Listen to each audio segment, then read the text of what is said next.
penggerak Angkatan 10 dari Kabupaten Sumedang. Hari ini saya akan mewawancara Bapak Kepala Sekolah SMP Negeri 3 Pemulihan berkaitan dengan kasus-kasus yang terjadi di SMP 3 Pemulihan tentang dilema etika dan rujukan moral. Mohon waktunya Bapak sebentar untuk melakukan wawancara. Saya akan bertanya beberapa hal terkait dengan kasus-kasus tentang etika moral, dilema etika dan rujukan moral. Apakah di sekolah ini pernah terjadi kasus-kasus serupa, Bapak? Nampaknya mungkin belum tahu bahwa itu adalah dilema etika. Mungkin itu termasuk dalam kasus dilema etika.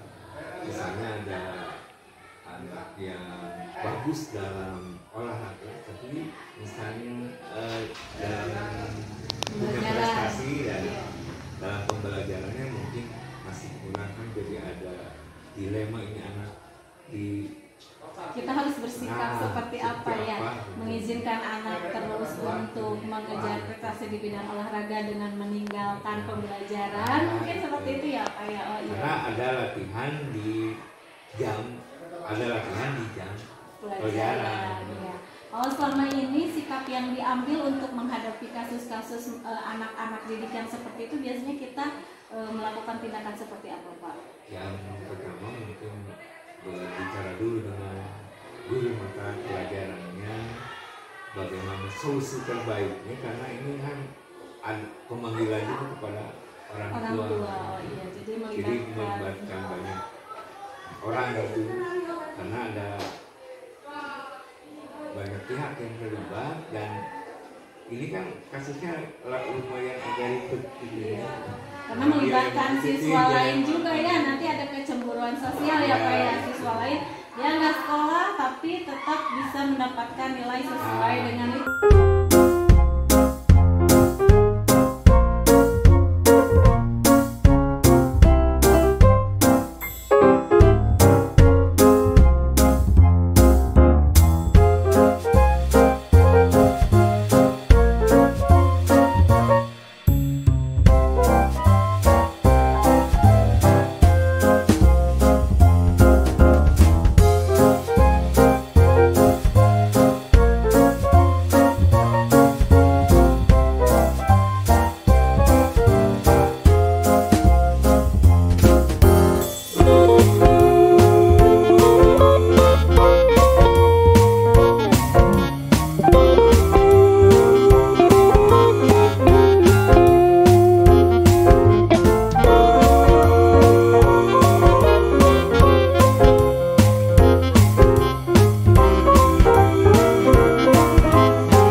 Apalagi sebagai kepala sekolah ya Pak ya, harus mengambil tindakan yang tepat tanpa merugikan banyak pihak gitu. Ya, terima kasih waktunya Bapak.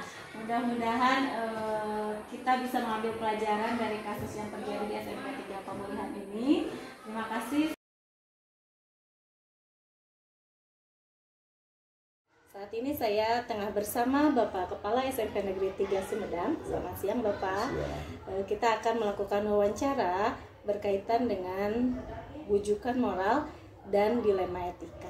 Ya Bapak, saya akan mengajukan beberapa pertanyaan terkait kasus-kasus yang merupakan dilema etika atau wujukan moral. Nah, apakah selama ini Bapak pernah mendapati kasus seperti itu di SMP kita ini Bapak? Tentu ada beberapa peristiwa yang berkaitan dengan dilema moral dan wujukan etika, atau terbalik itu istilahnya. Iya, dilema etika dan wujukan moral. Dilema etika dan wujukan moral. Iya. Nah, terkait dua hal itu, salah satu yang pernah kami alami yaitu di mana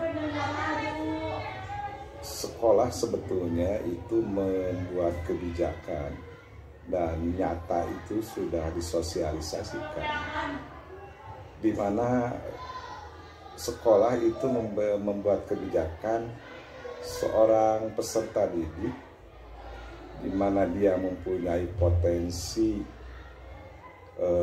untuk dikembangkan, ya.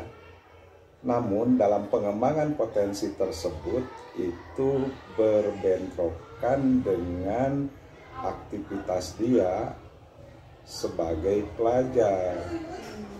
Nah, seorang siswa itu mempunyai bakat di bidang bulu tangkis misalnya. Nah, dia itu ingin mengembangkan bakatnya di klub lah. Nah, sedangkan jam latihan, ya, jam peningkatan prestasi itu sama dengan jam efektif sekolah. Sebelum menentukan kebijakan terhadap siswa yang memiliki bakat di bidang olahraga tadi, tentu Bapak telah melakukan dialog dan mungkin diskusi bersama stakeholder yang berada di sekolah kita. Nah, dalam proses pengambilan keputusan itu, apakah ada respon-respon yang disampaikan oleh Wakasek terkait kasus tersebut?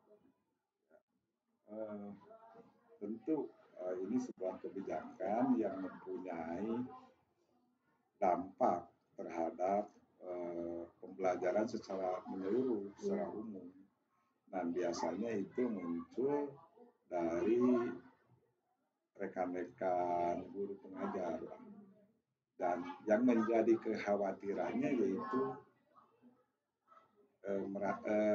khawatir tentang ketidakadilan terhadap siswa lain. Ya, betul. Itu juga jadi dilema ya, Pak ya, untuk guru. Nah, di sini justru membangun kesadaran dan berupaya mengkomunikasikannya secara jernih antara mengapa kebijakan itu diambil dengan rekan-rekan sebagai stakeholder yang ada di sini, guru, Wakasek, itu bahwa tujuan dasar dari pendidikan itu, gitu. Jadi sehingga disadari polanya itu diambil ada pengecualian, gitu. Dan pengecualian itu dalam hal ini rekomendasi dan tidak memunculkan kecemburuan itu, sampaikan saja ke anak juga. Kalau seandainya siapapun ini berlaku untuk siapapun yang punya prestasi, yang punya potensi di bidang apapun yang memang berbenturan, itu berlaku bagi siapapun. Pertama, bahwa sekolah itu memang pada dasarnya untuk menggali potensi terbaiknya, gitu. Di sisi lain, bahwa ini berlaku untuk siapapun.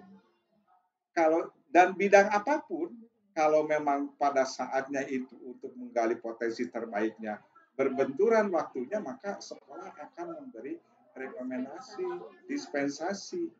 dispensasi terhadap hal itu. Dan bukan sekolah tidak bertanggung jawab terhadap pembelajarannya, tidak, tapi tetap diperhatikan hal itu dengan model lain, cara lain, sehingga secara penempuhan akademik dia tetap sama, punya tanggung jawab. Itu. Satu hal, kepada atlet tersebut ada saat-saat yang sekolah itu tidak bisa ditinggalkan. Di saat akhir semester, asesmen tetap harus ada, gitu. Di saat dia ada rehat di pelatihan juga tetap harus hadir. Jadi bukan akal-akalan di sini, tapi memang betul-betul kegiatannya berbobot, ya, sebanding dengan dia mengikuti di sekolah dan dia di luar sekolah itu sebanding. Artinya dia tetap belajar, tapi walaupun dengan tempat berbeda dan bidang yang berbeda. Baik Bapak, terima kasih waktunya. Ini mungkin akan kita jadikan bahan pembelajaran nantinya dan akan kita diskusikan dalam program pendidikan guru. Terima kasih Bapak. Sama-sama.